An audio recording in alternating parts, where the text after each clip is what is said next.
नि सा गा पनि पनि गा पा पद पद गा नि ध सा नि सा गा पनि पनि गा पा पद पद गा नि ध सा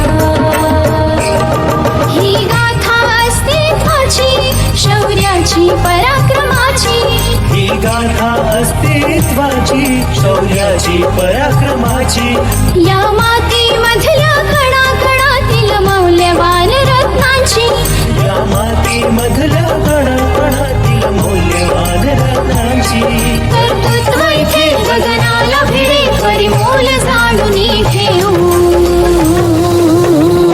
व्यक्तिविशेष नमस्कार विद्यार्थी मित्रांनो, मी आर.जे. निशा स्पेक्ट्रम अकॅडमी पुरस्कृत रेडिओ MPSC गुरुच्या व्यक्तिविशेष सत्रात तुम्हा सर्वांचे मनापासून स्वागत करते. विद्यार्थी मित्रांनो, आपण व्यक्तिविशेष हे सत्र नेहमी ऐकत असतो. त्यामध्ये आपण सामाजिक, कला, विज्ञान, क्रीडा अशा सर्व प्रकारच्या क्षेत्रांमध्ये ज्या व्यक्तींनी त्यांची उल्लेखनीय कामगिरी बजावली आहे व त्यांच्या कामगिरीचा सर्वत्र ठसा उमटवला आहे अशा सर्व थोर आणि महान व्यक्तींची जीवनगाथा आपल्या व्यक्तिविशेष या सत्रात जाणून घेत असतो.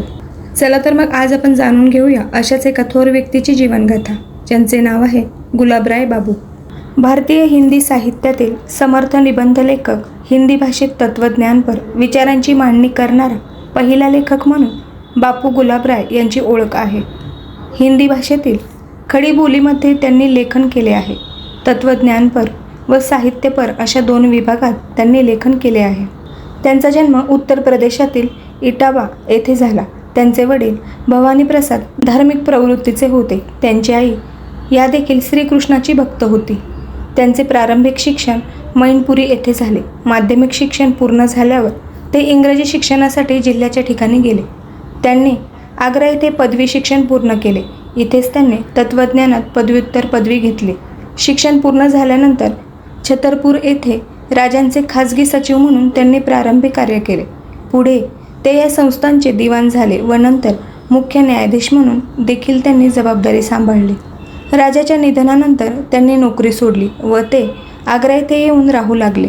आग्रा येथे त्यांनी सेंट जॉन्स या महाविद्यालयात हिंदी विभाग प्रमुख म्हणून जबाबदारी सांभाळली.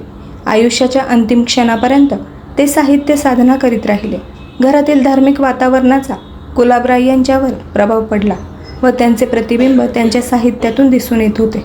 बाबू गुलाबराय यांचे निबंध लेखन प्रसिद्ध आहे. ते पुढील प्रमाणे: प्रभाकर, फिर निराश क्यों, मेरी असफलताएं, मेरे निबंध, कुछ उथले कुछ गहरे, ठलुआ क्लब, अध्ययन और आस्वाद, सिद्धांत और अध्ययन इत्यादी.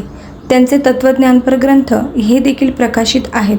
त्यामध्ये कर्तव्य, शास्त्र, तर्कशास्त्र, बौद्ध धर्म, पाश्चात्य दर्शनों का इतिहास, भारतीय संस्कृती की रूपरेखा या ग्रंथांचा समावेश होतो.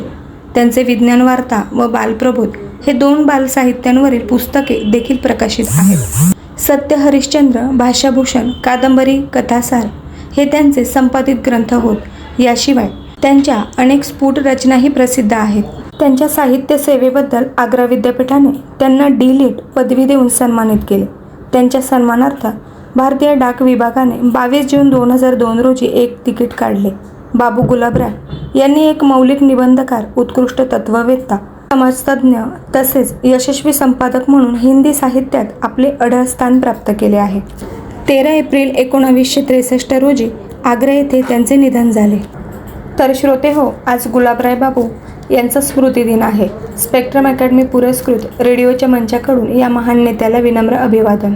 या निमित्ताने आपण त्यांचा संपूर्ण जीवन प्रवास नुकताच जाणून घेतला आहे आणि मला खात्री आहे की ही माहिती तुम्हा सर्वांना नक्कीच आवडली असेल. याबद्दल तुम्हाला जर काही अभिप्राय म्हणजेच फीडबॅक द्यायचे असतील तर त्यासाठी आमचा व्हॉट्सअप क्रमांक आहे 8698 म्हणजेच 8698869880. तसेच तुम्ही ऑडिओ किंवा मेसेज स्वरूपातही तुमचे फीडबॅक आम्हाला पाठवू शकता. मित्रांनो, यापुढेही हे सर्व कार्यक्रम असे सुरू राहतील. तत्पूर्वी मी आर.जे. निशा तुम्हा सर्वांची रजा घेते.